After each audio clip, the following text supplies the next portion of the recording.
మరి మా సైడ్ పుట్టి నువ్వు సోరాయి కొత్త రకంలో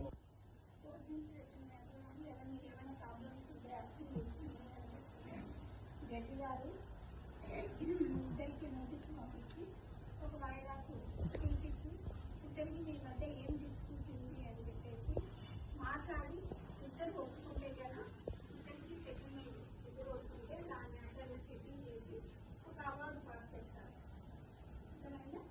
లోకల్ వెళ్ళచ్చు. అదేవిధంగా పర్మనెంట్ లోకల్ వెళ్ళట్లేదు.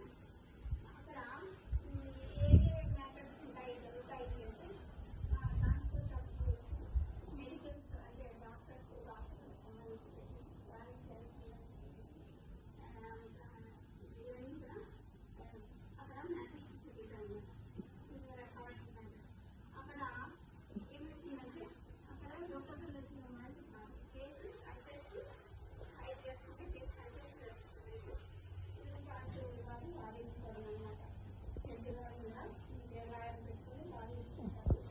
జడ్జి గారు ఒకవేళ ఇద్దరు ఒప్పుకుంటే కదా అమికబుల్గా both deputies of LADCS office.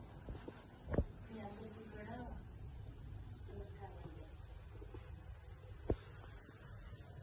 ఈరోజు మనం నాలిసా ఎలా పనిచేస్తుంది, లీగల్ క్లినిక్స్ ఎట్లా పనిచేస్తాయని చెప్తాను. నేను నా పేరు శాంత, డెప్యూటీ చీఫ్ LADC కడపలో పనిచేస్తూ ఉంటాం. మేము నేషనల్ లీగల్ సర్వీసెస్ అథారిటీ అని ఒకటి ఉంది సుప్రీంకోర్టు.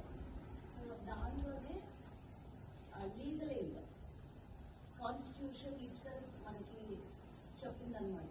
ప్రతి ఒక్కరూ being citizen of India irrespective of cost, creed and religion, న్యాయం అన్నది అందరికీ సమానంగా ఉండాలి అని చెప్పి, ఎవరికైనా డబ్బులు లేకపోవడం వల్ల న్యాయం ఇలాంటి పెట్టుకోలేకపోవడం అలాంటివన్నీ ఉండకూడదు అని చెప్పి నేరం చేసిన ప్రతి ఒక్కరు అది నేరం మీరు రుజువయ్యేంత వరకు వారు నేరస్తులు కాదు అనేది ముఖ్యంగా మీరు తెలుసుకోవాలి.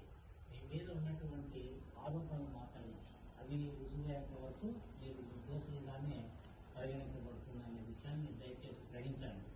మీరు జైలుకి వచ్చినంత మాత్రాన మీరు నేరస్తులనే ఆ అపోహను మనసులో నుంచి తొలగించుకోండి. అలాంటి పరిస్థితుల్లో ఉన్న వారికి న్యాయ సలహాలు, సూచనలు ఇవ్వాలని సార్ వారు మమ్మల్ని నియమించుకొని మీకు ఇలాంటి న్యాయ సహాయం కొరకు మమ్మల్ని ఏర్పాటు చేయడం జరిగింది.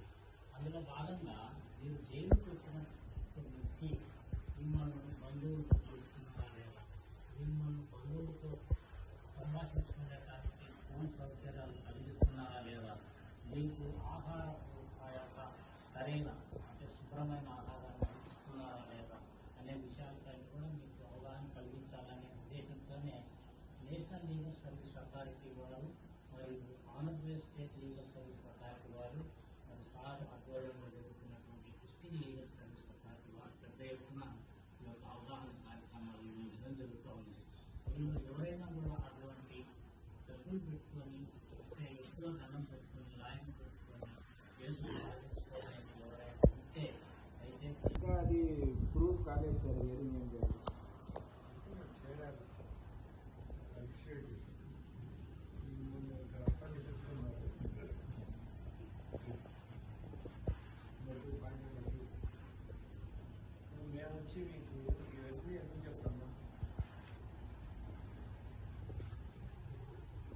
సార్ మా మంచి కోసం ఈ మంచి కోసం కాదు. ఈ హక్కుల కోసం. ఈ మంచి మేము డిసైడ్ చేసినాడు వాళ్ళు పోరాడతారు. ఎందుకు చెప్తున్నాము అంటే ప్రతి వ్యక్తికి హక్కులు ఉంటాయి. ప్రతి వ్యక్తికి వాడు ముద్దాయినంత మాత్రాన రాజ్యానికి ఉండే విలువలు రాజ్య ఆలోచన డిఫరెంట్గా ఉంటుంది. న్యాయస్థానాల యొక్క ఆలోచన డిఫరెంట్గా ఉంటుంది.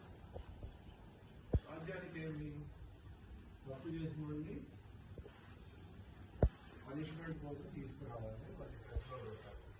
ప్రిజన్ ఇన్ఛార్జ్కి ఏమి వీళ్ళంతా ముద్దాయిలు లేదా నేరస్తులు ప్రిజన్ మాన్యువల్ ప్రకారంగా ఉండాలి. ఆకే వాళ్ళు రెస్ట్రిక్ట్ ఉంటారు. దాని గురించి వాళ్ళు ఆలోచించారు. కానీ కోర్టు కానీ లాయర్లు దానికి మించి ఎందుకు ఆలోచిస్తారు అంటే మనమందరము రాజ్యాంగం ప్రకారమే హక్కుల్ని తీసుకుంటాం. ఆ రాజ్యాంగం ప్రసాదించిన హక్కులు మీరు చేరాలి. ఏ హక్కులు అవి అంటే ఒక కస్టడీలో ఉండే వ్యక్తి వండర్ఫుల్ అంటే తొందరగా హింసకు గురయ్యే వ్యక్తి.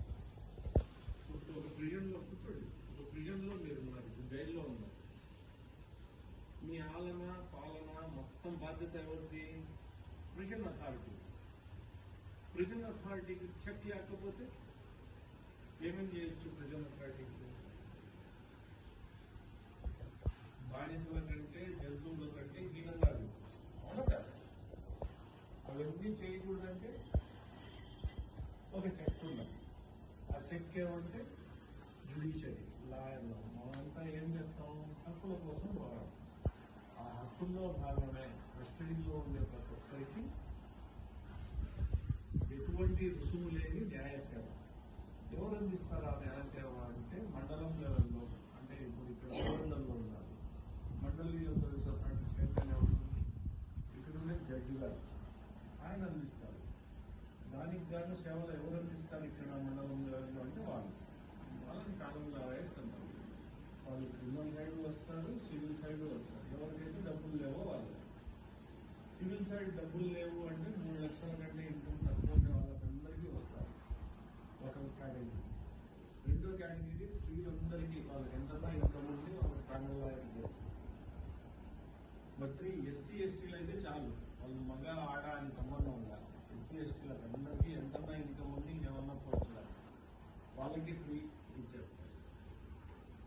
ఇంకా ఎవరికి ఇస్తారు అంటే డిజాస్టర్స్ అంటే భూకంపాలకు లోనైన వాళ్ళకి, వరదల బాధితులకి, వీళ్ళకి కూడా అప్రాప్రియేట్ సర్టిఫికేట్ పెట్టి ఇచ్చేస్తారు. వాళ్ళకి ఎంత ఉంది అది అని చూడరు, జెండర్ చూడరు. ఈ క్వాలిఫికేషన్ ఉండే వాళ్ళకి అందరికీ ఫ్రీ సర్వీసెస్ ఎవరు ఇవ్వాలి? రాజ్యం ఇవ్వాలి. రాజ్యం అంటే ప్రభుత్వం. ప్రభుత్వం చెప్తుందా ఇవన్నీ? చెప్పదు కదా. ఇంకెవరు చెప్పాలా మీకు? లాయర్లు వచ్చి ఇంటికి చెప్తారా? వాళ్ళ ఫీజు వాళ్ళు పోగొట్టుకుంటారా? చెప్పి లేదు కదా. ఇంకెవరు చెప్పాలా? దానికని ఈ సంస్థలు ఉన్నాయి. డిస్ట్రిక్ట్ లీగల్ సర్వీస్ అథారిటీ అని, మండల్ లీగల్ సర్వీస్ అథారిటీ అని.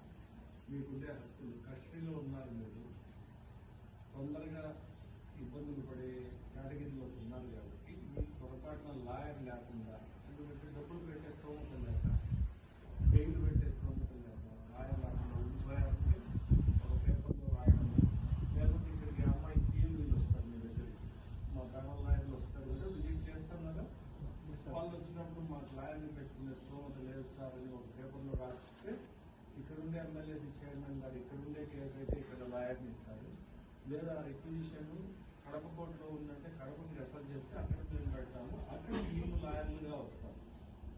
వాళ్ళకి వీళ్ళకి డిఫరెన్స్ ఏమంటే వాళ్ళు కేసుకి ఇంత అని చెప్పి డబ్బులు ఇస్తాము, వాళ్ళు ఫ్రీ లాయర్లే కానీ చాలా లిమిటెడ్. ఒక కేసుకి ఇంత అని.